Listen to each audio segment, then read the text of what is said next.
यात्रा करते हुए भगवान बुद्ध एक गांव में पहुंचे।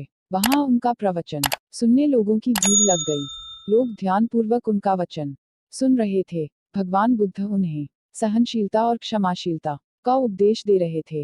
वे बोले, क्रोध अग्नि है, ऐसी अग्नि जो न केवल दूसरों को जलाएगी बल्कि स्वयं। प्रवचन सुनने वालों में एक क्रोधी व्यक्ति भी बैठा था।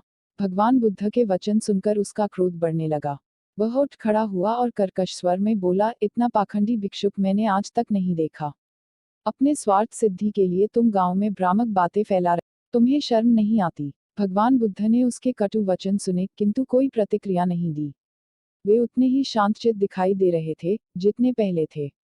ये देख क्रोधी व्यक्ति का क्रोध और बढ़ गया और वह भगवान बुद्ध के मुख पर थूककर चला गया। भगवान बुद्ध तब भी शांत रहे। उन्होंने प्रवचन समाप्त किया और शिष्यों सहित दूसरे गांव की ओर चल पड़े। घर आने के बाद क्रोधी व्यक्ति बहुत देर तक भगवान बुद्ध के बारे में सोचता रहा। क्रोधवश वह जाने क्या क्या उन्हें कह आया था, किंतु उन्होंने उसके विरुद्ध कंठ से एक शब्द भी नहीं निकले। उसका गुस्सा उतरने लगा और वह मन ही मन पछताने लगा। वह तत्काल उसी स्थान पर पहुंचा जहां भगवान बुद्ध प्रवचन दे रहे थे, मगर उसे उनके प्रस्थान की सूचना मिली। सारी रात वह स्वयं को कोसता रहा। अगले दिन गांव वालों से पूछकर वह भागा भागा पड़ोसी गांव में पहुंचा जहां भगवान बुद्ध का प्रवचन दे रहे थे। उसने भगवान बुद्ध के चरण पकड़ लिए और रोते हुए उनसे क्षमा याचना करने लगा। बुद्ध ने विस्मय से उसे देखते हुए पूछा, कौन हो तुम? क्यों मेरे पैरों में गिरकर क्षमा याचना कर रहे हो? उठ जाओ। उस व्यक्ति को भगवान बुद्ध के मुख पर परिचय के कोई भाव दिखाई न पड़े। वह बोला, गुरुवर, आपने मुझे पहचाना नहीं। मैं वही व्यक्ति हूँ जिसने कल आपके साथ दुर्व्यवहार किया था। मैं आपसे क्षमा मांगने आया हूँ गुरुवर। भगवान बुद्ध ने शांतिभाव से कहा, बंधु, जिस कल की तुम बात कर रहे हो वो बीत चुका है।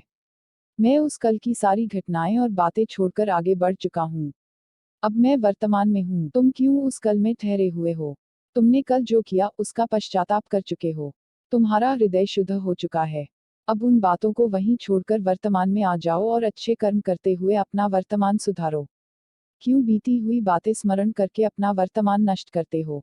भगवान बुद्ध की बातें सुनकर उस व्यक्ति के आंखों से आंसू बहने लगे। उनको प्रणाम करते हुए वह बोला, गुरुवर, अब मैं क्रोध को त्याग कर प्रेम और करुणा का जीवन में समावेश करूंगा। अपने कर्मों से जीवन को बेहतर बनाऊंगा ताकि जीवन में किसी बात का पश्चाताप न रहे। सीख। दोस्तों, प्रायः जीवन में की गई गलतियां हृदय में रखकर हम आजीवन उस ग्लानि रूपी बोझ को ढोते हैं और पछतावे की आग में जलते रहते हैं। जो त्रुटि हो गई उसे भूल जाए और आगे बढ़े।